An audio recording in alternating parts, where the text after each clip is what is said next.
Alrighty, welcome back, everyone. We just talked about the recruiting weekend, how big it was, and how there were some big time headlines coming out. Keelan Russell might just be flipping from SMU to Bama, so we'll keep you updated on all of that as it comes out. But let's get into some of the players that can make a lot of money this upcoming year. There are always some players in their contract years going into college football. We talked about Quinn Ewers early in the show.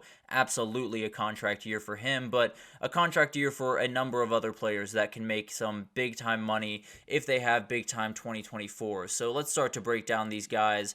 And what I want to start with here is Cam Ward. I feel like this is the obvious one. This is the one that I feel very confident in putting in here because when you talk about a kid that absolutely could make NFL GMs and head coaches fall in love with him, I think he might be at the top of the list. We saw Jaden Daniels a year ago. One of the great things about him was his ability to extend plays and make throws on the run and do some of the things that, pop off the page when you're watching his film. There's no two ways about that.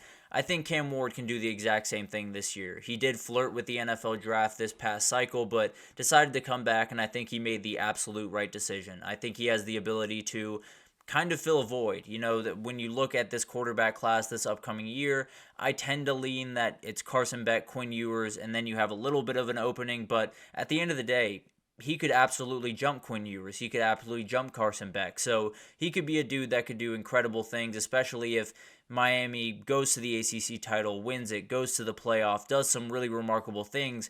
Cam Ward's going to be at the center of it. And I think he's someone that right now, if you were ranking the quarterbacks for next year, might sit somewhere around QB6, QB7, but could absolutely make his way up into the 2-3 spot by the end of the year. So very, very excited for him. Definitely someone that could be making quite a bit of money this time next year. But let's move on over and let's talk about Jaden Blue. Very, very talented running back out of Texas.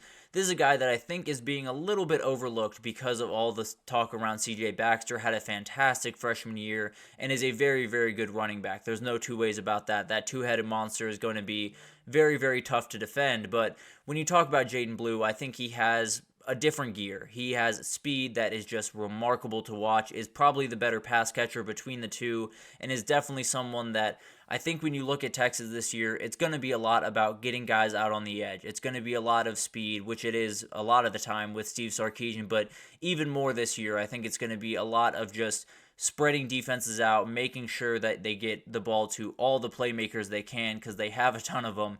And I think Jaden Blue is going to be one of those guys that shows his versatility, shows the speed, and when that guy hits a B gap on a outside run, if you don't tackle him at the line of scrimmage, he's going to gain at least 20 yards, and he might just be gone for a touchdown. So he's a remarkable kid. I think he's someone that could be one of the big-time players in college football this upcoming year.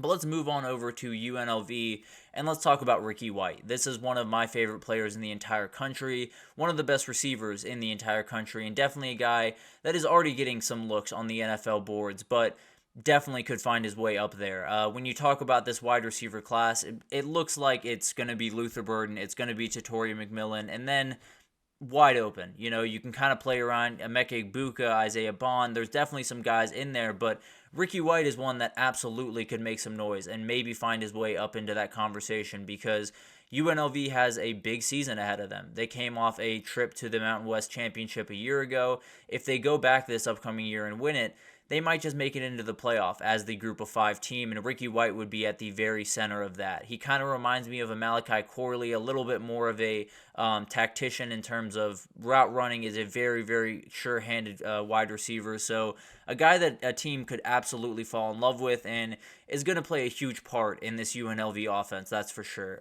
So definitely very fascinated in him. Cannot wait to see what he does this year.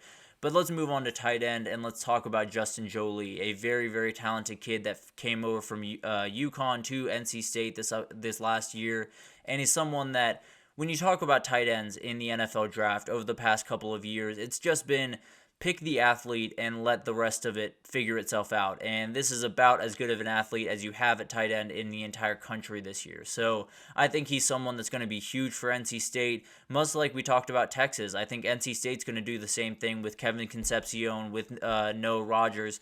they're going to try to stretch you out. They're going to try to make sure that that open middle of the field, that seam route is wide open. And if it is, Justin Joly is going to have a fantastic year.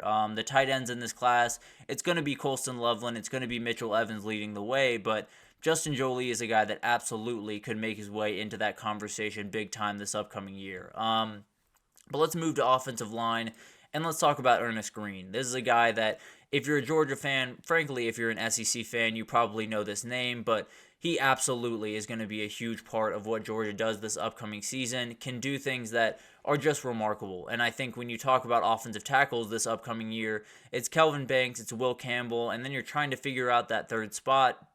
This is a guy that you absolutely could put there. He's very, very talented, and I think when we look at the next year's class, he could be kind of a J.C. Latham guy. Maybe he jumps one of these guys where last year when we went into this conversation, it was Joe Alt, it was Olu Fashanu, and then J.C. Latham found his way into that mix. So it'll be interesting to watch what Ernest Green can do. I think he's very, very talented and can run block, can pass block, and especially if you're on a national title team, you're going to have a little bit of a boost as well. So that doesn't hurt by any means. But let's move to the defensive side of the ball, and let's start interior defensive line.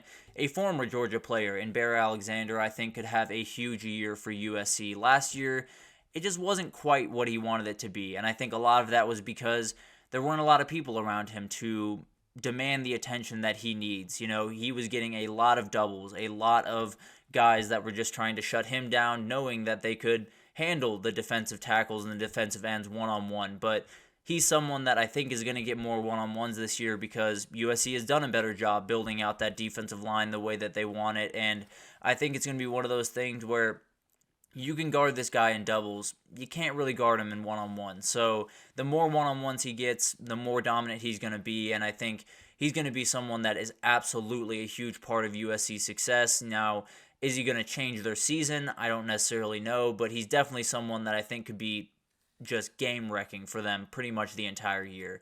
And then let's get to edge, and Jordan Burch feels like the obvious pick to me. I think the last couple of years have been a little bit tough on him. He transferred over from South Carolina, didn't necessarily catch on the way he wanted to at Oregon, but this feels like the year. I think when you look at the past Oregon teams, not a lot of interior defensive line force, and that doesn't necessarily help the edge rushing by any means because you have more reinforcements to kind of kick out that direction, and I think Jordan Burch got hurt by that. But now you have everything in place. You have Jamari Caldwell, you have Derek Harmon on the interior. You also have Mateo Uyunglele on the other side, who is a remarkable player that I think will definitely be a big part of this as well. But I think Jordan Burch is a very physical player. He can do a lot of really remarkable things, can run, defend, is a good pass rusher, but I think he's someone that when you're an NFL GM and you see that type of NFL body at the edge rushing position, you're going to make a case for why you should draft him. So I'm very excited to see what he can do this season. I think he could be as big of a part of Oregon's success as really anyone on that team. But let's get to Harold Perkins. This one's a little bit obvious. I think he's already very high on NFL boards. I'll be totally honest. I think NFL teams are really looking at him and fully understand how good he is, even though he wasn't necessarily utilized the right way last season. But I do think 2024 could be a huge year for him because I think when you look at this or this LSU team, it's not the defense that you want it to be, and it wasn't a year ago. But this year, it feels like Harold Perkins is going to be asked to be a lot of different things, and he is very versatile. There's no two ways about that, and he's going to be asked to be the linchpin of that defense. And if he is that, and if LSU can put together a top 50 defense, a top 40 defense, where they're not going to be necessarily dominant, but they could be a good defense. There's definitely still some guys on this roster that absolutely can make some plays, but if they're going to be that, Harold Perkins is going to be a big reason for that, maybe the reason for that, if I'm being totally honest. So he's going to be someone I'm fascinated to watch. I think he's going to be just incredible this upcoming year and might just be the number one defensive player off the board. Might just knock James Pierce Jr. or Abdul Carter or some of the other guys that are being kicked around off that pedestal just because of just how remarkable he is. Just cannot wait to watch this kid this upcoming year. But let's move on to corner, and let's talk about Noah Igbinosun because everyone talks about Denzel Burke, and for good reason. One of the best corners in the entire country. Everyone talks about Caleb Downs, and for good reason. One of the best safeties in the entire country. But I think when you talk about this OSU back end and you talk about how incredible it is, it's not necessarily because of those two guys. It's because of the 4 or 5 or 6 guys that are right there next to him, and Noah Igbinosun kind of leads that list. I think he is just out of it's Davison Igbinosun. Noah Igbinosun was on Auburn. That was a little bit of a brain fart. I apologize for that. But a very talented player nonetheless.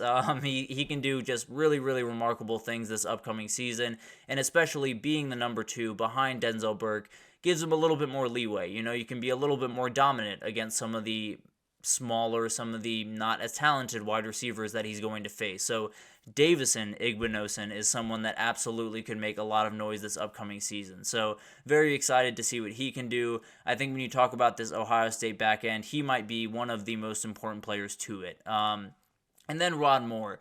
I couldn't find a picture of him in an Alabama jersey, so I figured this would do. He transferred over to Alabama from Michigan this past spring, and definitely is someone that just kind of saw an opening and an opportunity and took full advantage. He went over to Bama, and he's going to be starting for them year one. I have very, very few doubts about that. I think he's remarkably talented. And when you have Malachi Moore on that back end, it's going to be a really, really good group. I think he might just be a better player than Malachi Moore, at least on NFL draft boards. He's currently ranked higher, that's for sure. So he's someone that can do a lot of really remarkable things, is good in coverage, is good against the run, can do a lot of great things. And I think being at Bama, especially next to someone like Malachi Moore, he'll have a little bit more ability to set his feet at one position and do a lot of really remarkable things. I don't know if it's going to be free safety, boundary safety, or what, but he's definitely going to be a big player for them, and they kind of need him to be. So very excited to see this group kind of build out. I think there are a lot of people on this list that I could have included that popped into my head, but I wanted to do one per position just to give you guys an idea.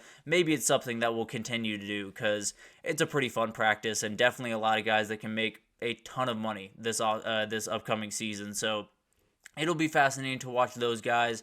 It'll be fascinating to watch just anyone that pops up out of nowhere, kind of like what Jaden Daniels did a year ago. So it'll be interesting to watch all that, but that'll do it for this edition of the GSMC College Football Podcast presented by the GSMC Sports Network. Your support means a lot to us, so please remember to subscribe to the show, leave a positive review. It does make a huge difference for us. Also, follow us on Facebook, Twitter, TikTok, Instagram, all of the social pages for all of the content and updates you could possibly need, whether it's hockey, golf, we're getting tennis here pretty soon, women's sports, it does not matter. We have it all covered over here. So come on over to GSMC and we can give you whatever you need. So thank you once again for listening, and I will see you guys tomorrow.